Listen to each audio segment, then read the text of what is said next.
Hi, my name is Jordan. For my final project in Unit 7, I'm going to be talking about improper versus proper sex. Sorry. So improper and proper sex is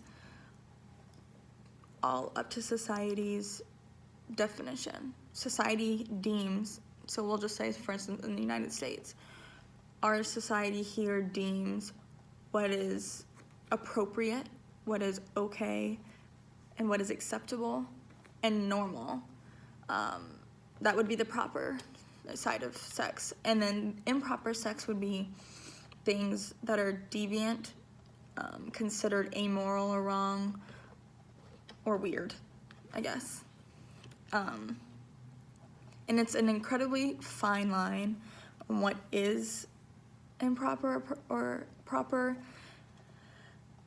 Basically, the only type of proper sex is heterosexual, vanilla, married even sex between a man and a woman who are married.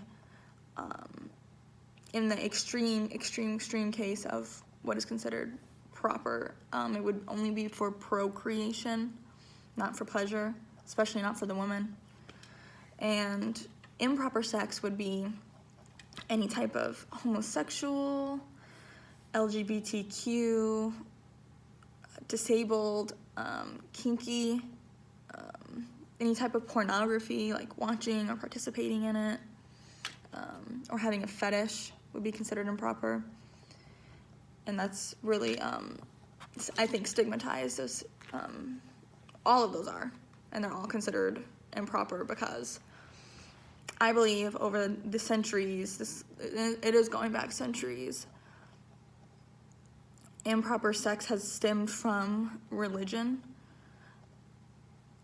and it's been very politicized.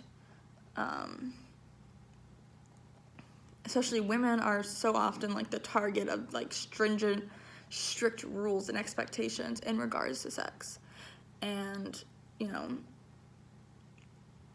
virgins are pure and admired, whereas women who aren't virgins are often, dirty or impure or loose, which that's a whole nother topic, and they're shamed when they have sex, whereas men are so often applauded for having sex, like they're high-fived and they brag about it, whereas like the women are like treated, like they just did something illegal.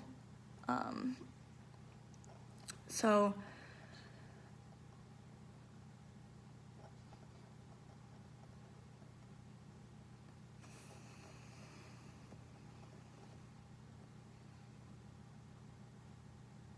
and what's crazy is to think about how these like rigid beliefs about sex, and they're still to this day, like in 2018, it's still seen as unusual or wrong for someone to be gay or to even masturbate. Like, people literally used to tie their kids down at night so they would not masturbate. And it's just so silly because like masturbation doesn't hurt anybody, and especially those who are really religious, if they don't want them engaging in premarital sex, you would think that masturbation would be okay because it's a way to like release that need. But people literally used to tie down adolescents so they wouldn't masturbate at night. And even more so, I think masturbation is not as improper as it used to be, but it definitely still is for women. Like, women aren't really, it's not really talked about that women masturbate, even though it's, studies have shown that a good majority of women do engage in masturbation. And also pornography, which is improper pretty much no matter what. But like, this kind of is a segue into, like, pornography that is, like, specifically for women. So in the porn for women article, that was in Unit 3, it was noted that although there is porn out there for women, so, like, these porn companies are acknowledging that women are watching porn and they want to watch porn, but they're, like, making porn or marketing porn that is romantic, just, like, for women. Like, that's the women category. So, like, what they mean by romantic is, like, dimmed lighting, it's very sensual and slow and, like, love-making, and then there's, like, eye contact throughout the whole thing, and it's all about, like, love, and it's overwhelmingly heterosexual. And it's just, I don't understand why, gender roles are forced onto literally everything in our society, but I don't really, like, they've even found a way to gender pornography. Like, there's, like, men, women, gender fluid individuals, everyone has their own preferences or desires or fantasies or what have you, and the fact that, like, the women's section, why can't women just watch normal pornography? Like, why do they need their own special category? It's, like, all the same. Like, it would be like having movies and having all these genres for men, not even labeled for men, just all these genres, and then having a specific genre for women, tailored to what they think women want. So it's just kind of silly, and not to mention, like, those activities, that setting is in, like, every romance movie, every romantic comedy. Like, I don't even see how that, if they're showing, if they're showing them, like, naked and actually, like, they show everything going on, obviously that can't be shown in, movies, because it's illegal to see an erect penis, although it's okay for people to be able to see a woman's entire body, but that's its own conversation. But the whole, like, eye contact and love and candles and everything, that can be found in, like, every romance movie, so I'm not sure. Sorry. And what's also, like, assumed about women is that they're supposed to be, there's, like, this another fine line where the women are expected to be sexual human beings, but not.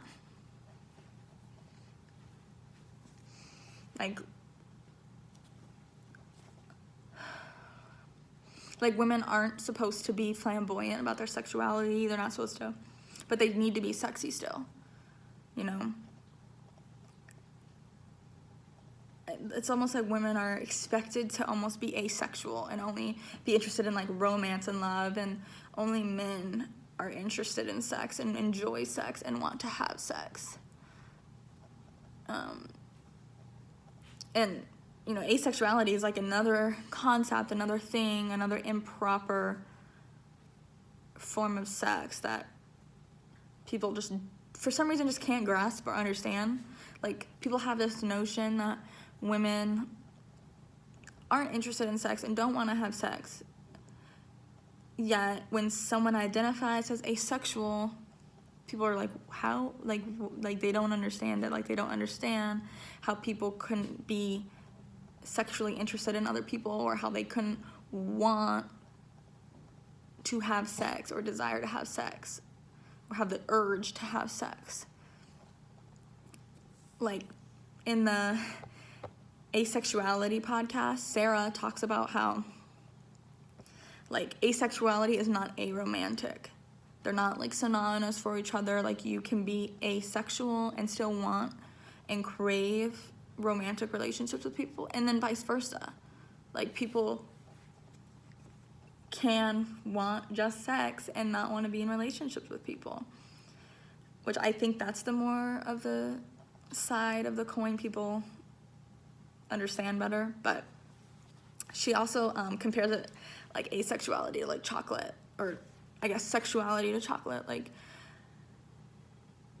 everybody like has a preference, so some people like chocolate and some people do not like chocolate, and that's all asexuality is. It's like some people like sex, some people are interested in sex, and some people crave sex, and some people just don't think about it. Some people don't have that urge, some people don't have that craving.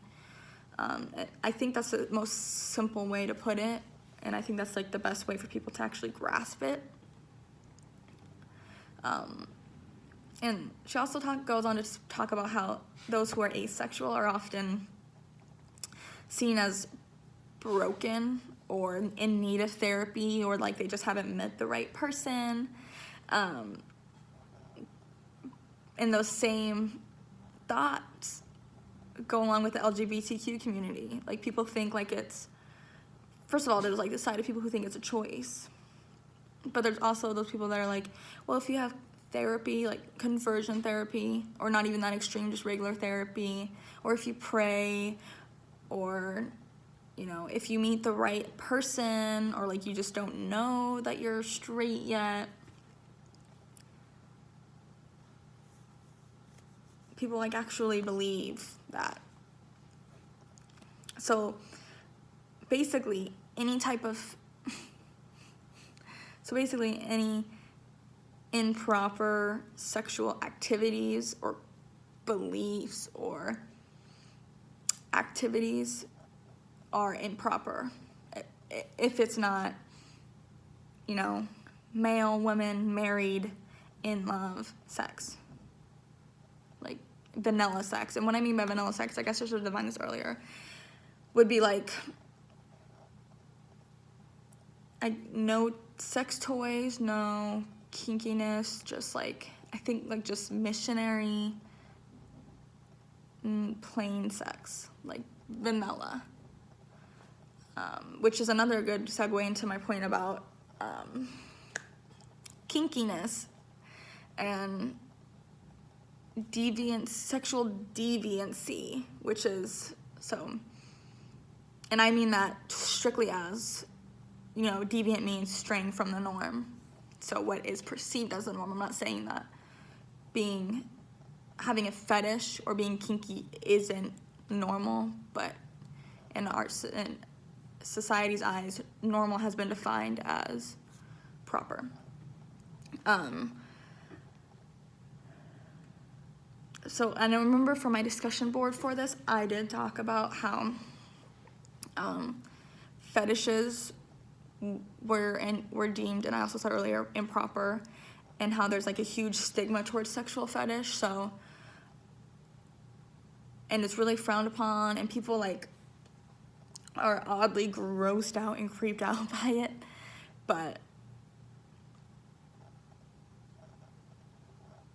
what's crazy is that, so in this article by the International Journal of Impotence, they found that, so keep in mind when I said like people think foot fetishes are improper or creepy even,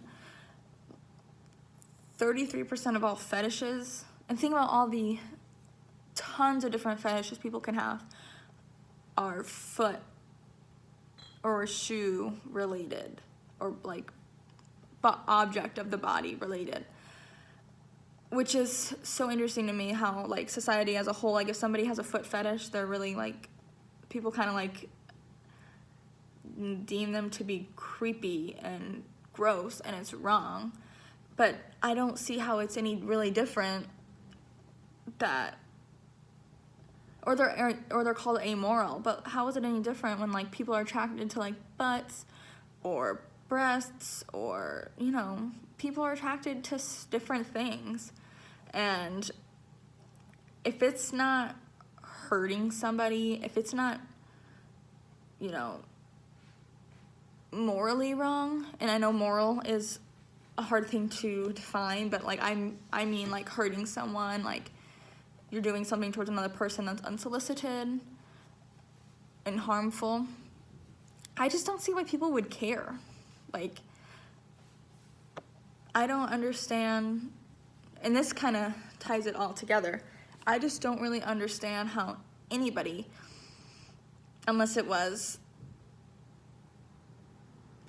unconsensual, it was rape, it was bestiality, other than those, I don't see how people or why people care about what other people are attracted to or do in their like spare time. I just can't quite grasp. I couldn't imagine, you know, being all worked up and focused on the fact that people are doing things that I wouldn't do in their privacy. To me, it just, I don't understand. Society is so, and people can be so wrapped up and worried about other people, and it really does come down to like old saying that, you know, you can worry about yourself, don't worry about other people. And I think that's definitely what people need to do when it comes to sexuality and anything sexual. Like, everyone would just be better off if no one cared about what other people did and just worry about themselves. So, but yeah, to sum everything up, and hopefully this does change and evolve over time, just like, you know, humans have, but for hundreds of years, sex has been described to be proper if it's between a man and a woman, and usually if they're married, and it's just normal vanilla sex. Whereas improper sex is any type of LGBTQ activity, pornography, anything erotic, like any type of like fetish or kinkiness or sex toys or pornography or masturbation. Just the list goes on and on and on and on. And I don't think it should be, I think there's something clearly wrong when what's improper, the list goes on and on and on and on and on, and then what is proper, it's just one thing. There's one thing that's deemed improper, or there's one thing that is deemed proper and there's hundreds of things that are deemed improper. So obviously something is wrong there, and something should and hopefully does change over the course of time, sooner rather than later. That pretty much just wraps up everything I've been trying to say. Thank you for watching, and have a good day.